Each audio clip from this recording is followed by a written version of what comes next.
NFL offseason is underway, and as we all know, the work we put in during the offseason translates to peak performance come September. As we welcome you to the NFC West Huddle, I'm Aaron Levine in Seattle. We are joined by experts around the division, Frank Malakote in the Bay Area, Robby Baker in Arizona, and Gerard Moncure in Los Angeles. A lot of decisions being made around the division right now with the window opening for franchise and transition tags earlier this week. So our first question today is, if you were general manager, who would you place the franchise tag on your team and why? Frank, we're going to start with the Niners. Can you put the tag on your team's pilot? I mean, they're going to be flying a lot next season to Australia and Mexico City. No kidding. Yeah, Australia, Mexico City, New York, Atlanta, and, of course, the NFC West and everything in between. But I think I would put the tag on Juwan Jennings. I mean, can you name 5 receivers, 3 receivers, 2 receivers on this team that were productive? He is their go-to guy. Third down and Juwan. I know we all love Ricky Pearsall, but we got to give him an incomplete. Had an injury-riddled season last year. When he's on, he's on. But right now, I would put that on Mr. Jennings. His 55 catches, 640-plus yards, 9 touchdowns. And he was injured in one game. He took a helmet right to the rib cage, broke 3 or 4 ribs, only sat out 1 game, and then showed up the next week and did his thing. So, and he's got a little attitude as well. It will be expensive. He'll probably get about $28 million, but I mean, Brock Purdy's got to throw to someone besides Christian McCaffrey, and Lord knows if George Kittle's going to be back and feeling good at tight end. So that would be my guy, and my guess is they're going to do a little shopping in the draft too, try to bolster this wide receiver crew, which has been pretty sparse the last couple of years, guys. Okay, well, Gerard, you're next. Which Ram would you put the franchise tag on and why? Well, I think, Aaron, the question is, who would you, but they won't do it most likely. The Rams have not used franchise tags since Sean McVay's second year as head coach. So that's the last 7 years they haven't done it. If you had to franchise tag someone, would probably be safety Cam Curl. He just finished up a 2-year deal worth $9 million. It was quite the bargain. He played 99.1% of the snaps this season, so his durability was fantastic. I don't know if you can count on that again. 2 interceptions, 2 sacks, 5 breakups. He was one of the better DBs the Rams had, and that was the weak link in their defensive backfield. But the bottom line is the Rams don't like using the franchise tag. That tag for a safety is going to be $20 million. Curl is projected to possibly get a 4-year, $40 million deal.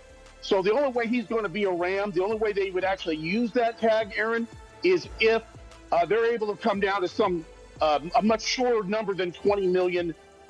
Probably not going to happen. That's who they should tag, but they probably won't use it, to be honest with you. Yeah, absolutely makes sense, especially with the price tag, and I'll get to that in a second. Robby, any Arizona Cardinals worthy of the franchise tag in your book?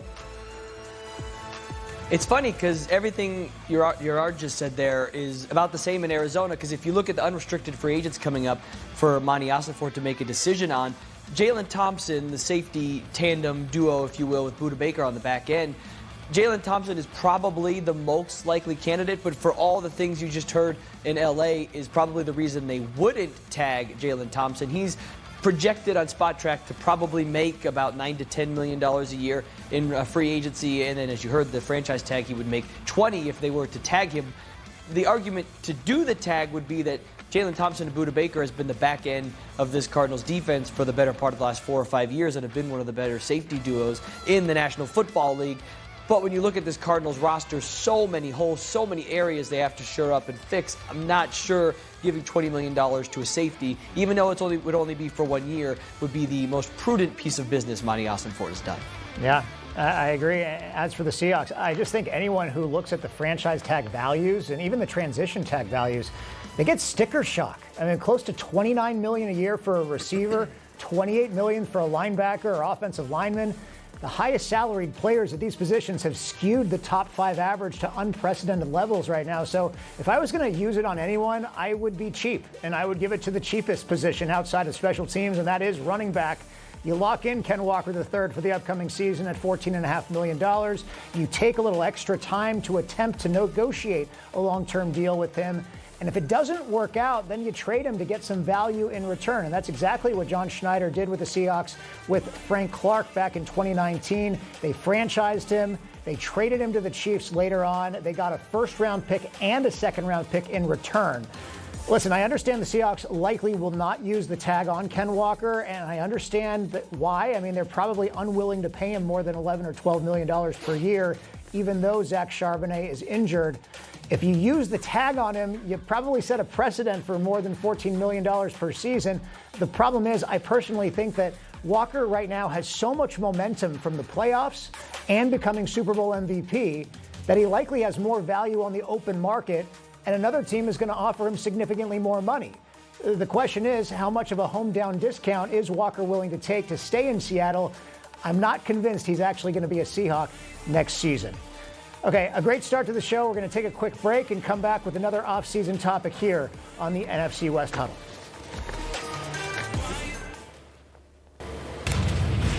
Well, welcome back. Up next, forget the franchise tag. Of all of your unrestricted free agents, who is the most important to re-sign this year, and is it realistic? What kind of contract would it take?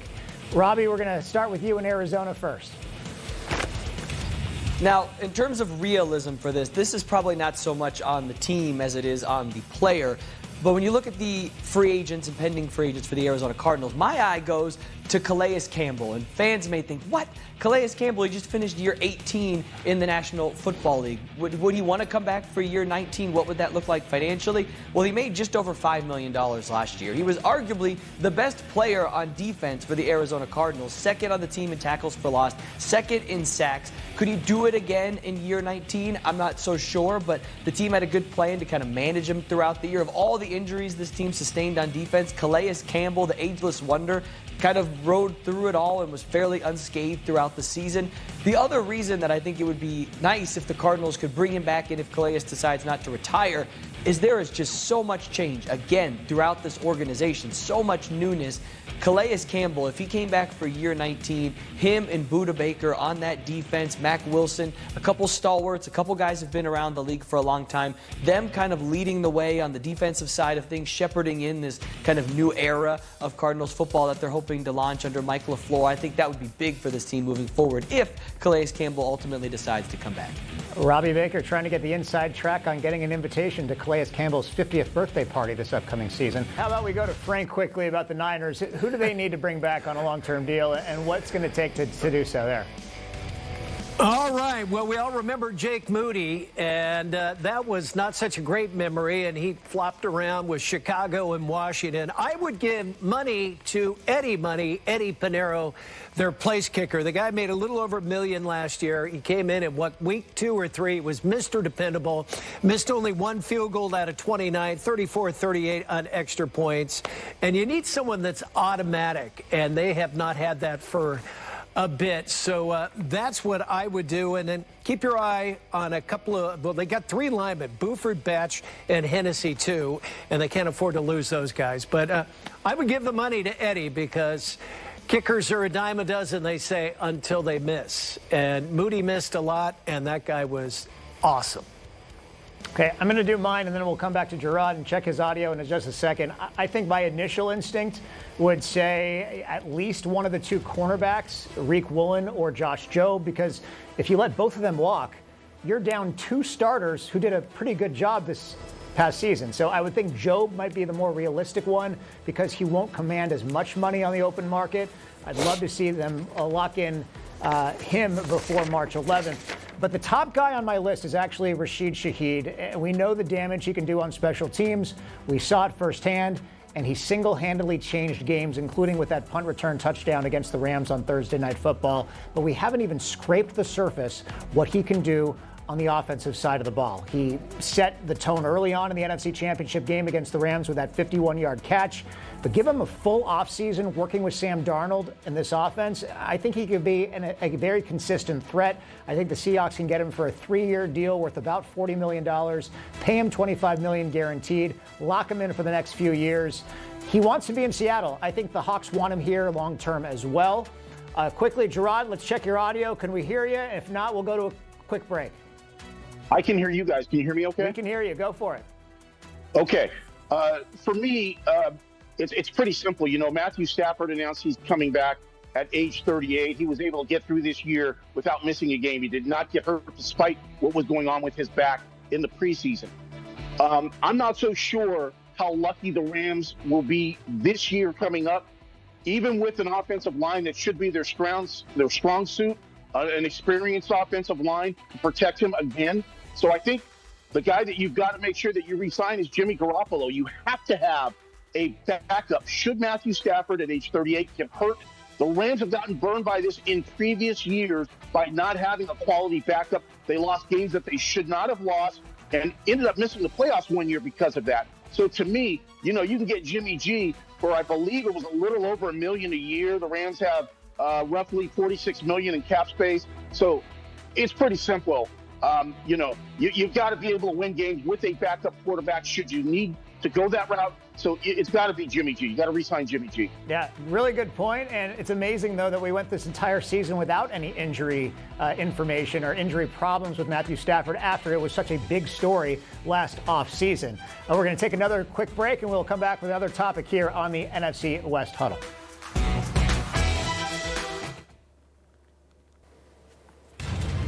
Back here on the NFC West Huddle, as expected, the Seahawks were officially put up for sale earlier this week as mandated by the Paul Allen Trust, albeit more than 7 years after his passing. So our next question today is, who do you think will be the next Seahawks owner and why?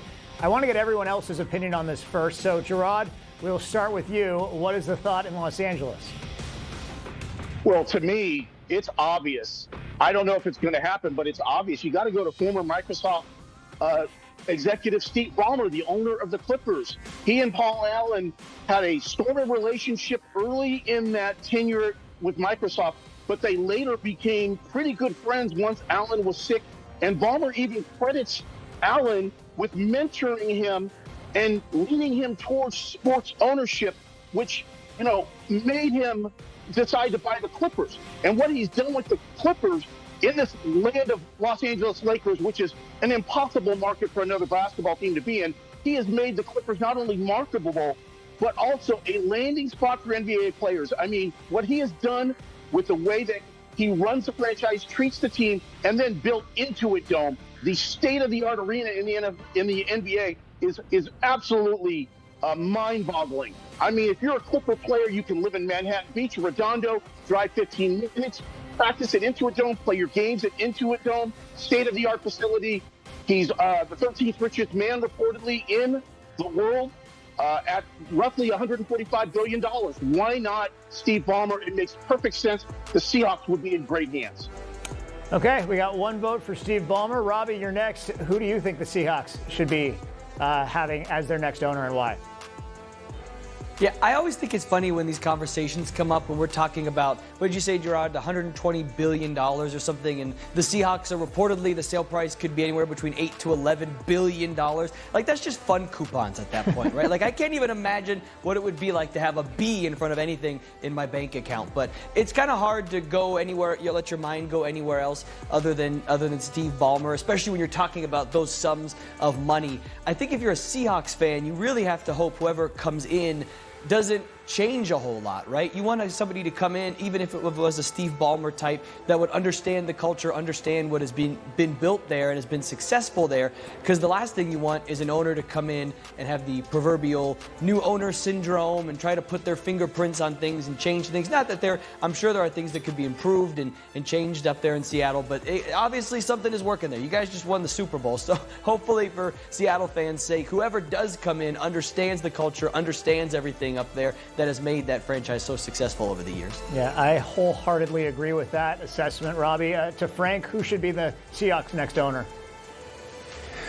Well, I agree with you guys. I think the synergy between Ballmer and the Allen family would be the good pick. But being a 49er fan, I have another theory, because Howard Schultz used to own some small coffee company up there in Seattle. Oh, man. And apparently he owned the Seattle Supersonics and moved them to OKC.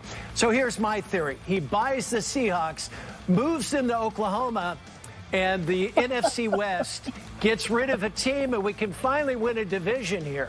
So that's my theory. Hey, no, I understand, and it's coming from a guy in San Francisco. The Niners no longer having a home field anymore. It's the reason they're playing games in Australia and Mexico next year, since Good point it by is you. Lumen Field South now. Thank you, Frank. As for me, listen, I know a lot of 12s would love a similar situation to Green Bay, where a kind of a conglomerate of fans own the team. That's unfortunately against NFL rules now. They cap the ownership group to 25 people. That being said, I would prefer Steve Ballmer over, say, a Jeff Bezos, and I think it's because I think Ballmer would be a better steward for the community. And I mentioned it in a recent commentary. That is priority number one, an owner that understands how important this team is to this region and to put the fans first. The sale of anywhere between 7 and 10, maybe $11 billion, that's going to be 40 to 50 times what Paul Allen paid back in 1997. These teams are going to rise in value over time. So we need someone who is hands-on enough to want to win, but is hands-off when it comes to maximizing profit, because at the end of the day, profits are inevitable here. Ballmer was part of a group that tried to bring the Sonics back to Seattle about 10 years ago. He understands how scarred we are from them moving to Oklahoma City. He wouldn't ever consider doing the same with this team. I know he might have some issues with the Clippers and Kawhi Leonard and the lawsuits there, but I am willing to excuse that. He can be the majority owner here and bring in a group of minor investors that are local as well, maybe even urge Todd Lightwicki to join this group. But that would be my preference. And by the way, a huge thank you to the Allen family, Paul and then Jody, for being such amazing stewards to this region, and especially Paul for saving the Seahawks from moving to Los Angeles when he bought the team back in 1997. Okay, finally, the last topic today. Who do you think was the best new head coaching hire this offseason? And if you think it was John Harbaugh with the Giants, who I think is probably the top choice, who else and why? Robby, you're the only one whose team hired a new coach, so I'm going to let you go first with this one. Yeah, I'll be the straight homer here, and I'll just say Mike LaFleur, other than John Harbaugh, was the best coach hired this cycle, because the Cardinals fans need some hope. But on the surface, LaFleur does check a lot of the boxes I think that Cardinals fans were hoping for. An offensive-minded coach from the Sean McVay tree, an innovative offensive system, somebody that understands the NFC West, what it takes to compete in the strongest division in football. How will it all play out? Time will tell. The Kyler Murray situation, there's a lot of moving parts in this, but you see the way that his staff has started to shake out. The Cardinals fans need some hope, so I will say Mike LaFleur, other than John Harbaugh, was the best coach hired this cycle. Okay, Frank, you're next. Who do you think was the best recent head coaching hire and why? Okay, I've got two. I'm going to start with Clint Kubiak because they got him out of Seattle, and we're okay with that down here in San Francisco. We still root for the Raiders down here a little bit. A lot of folks are still bleeding silver and black. He's on the Shanahan tree. Great offensive mind. Get him out of the NFC West. Get him out of the NFC, period. That's a good thing. He's got the first-round draft pick with Fernando. If he goes with him, maybe they trade down and get more draft picks. They got 10 draft picks coming up in this draft. They got Gentry. They got Bowers. They got Crosby. So I think a fresh face and an offensive-minded head coach for the Raiders is a good thing. And finally, I'm just going to say Robert Saleh. I was kind of surprised that he took the first bite into the head coaching tree and went to Tennessee, but they do have Cam Ward. He's got a huge family. It's a great place to grow up there in Nashville. He brings proven leadership, great culture. I know the whole New York Jet thing didn't work out, but really since Rex Reed, what has worked out in New York, so we'll let that go by. And all the injuries the 49ers had, he just did a tremendous job here. So we're all rooting for Robert Saleh as well. Yeah, good choice there. And Gerard, who do you think was the best coaching hire? Mike LaFleur by far. If it wasn't John Harbaugh with the Giants, got to know Mike LaFleur a little bit here. Great offensive mind. Obviously, as Robby said, in the Sean McVay tree. Knows how to put an offense together. Already hired Nathaniel Hackett. But the key here is Mike LaFleur knows he's got to call the plays. He's going to call what he wants. He's an innovator. He's been around, in my opinion, the best in Sean McVay. So I think the Cardinals knocked it out of the park. They've got to figure out the quarterback situation. It's probably not going to be Kyler Murray. But they're on the right track with Mike LaFleur. He's a great offensive mind. Yeah, and not an easy job for Mike LaFleur coming into the NFC West with the other three powerhouses within this division. As for me, I think Robert Saleh will have a better time in Tennessee than he did with the Jets. That's not saying much, but I'm glad he is getting another chance. I think it's going to be very strange seeing Mike McCarthy coaching the Pittsburgh Steelers, anybody coaching the Steelers other than Mike Tomlin, and even going back to Bill Cowher as well. I'm really wishing the best to Clint Kubiak in Las Vegas. I echo Frank's sentiments, not because he left Seattle. I think it's a big loss for the Seahawks, but what he was able to do in Seattle in just one season, and then also the offensive numbers he put up with the Saints, despite all the quarterback injuries they had a couple years ago, leads me to believe that Clint Kubiak is not just deserving of this head coaching opportunity, but he has a chance to do something with that franchise that hasn't been done in a while. I mean, he's going to be getting a possible franchise quarterback in Fernando Mendoza. He's got Ashton Genty and Brock Bowers. Those are pieces you can build an offense around. So I think a 500 record is attainable next season, which would be a huge step in the right direction in Vegas. And long term, I would not be surprised if Clint Kubiak has some success overall in Vegas.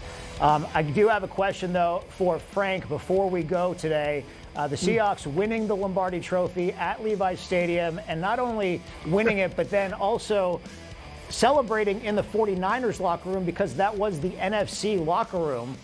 Do you think the Seahawks planted certain things, hid things in that locker room that might come to pass over the next year or two as the Niners are back in that home locker room following that Super Bowl win by Seattle?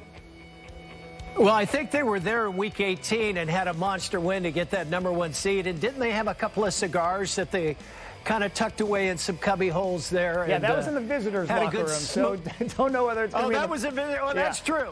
Good point by you. I don't know. The 49ers will open up Pandora's box here in the fall, and, we'll see. But that first game's in Australia, so it'll be week #2. Yeah, and just a reminder that Super Bowl 61 is at SoFi Stadium in Inglewood next year. Going to do it for us. Aaron, let me just say, I'm glad someone celebrated at Levi Stadium because no one in the Bay Area, football-wise, has celebrated in such a long time. So congratulations to the Seahawks. On that note, we're done. You guys are brutal. Come on.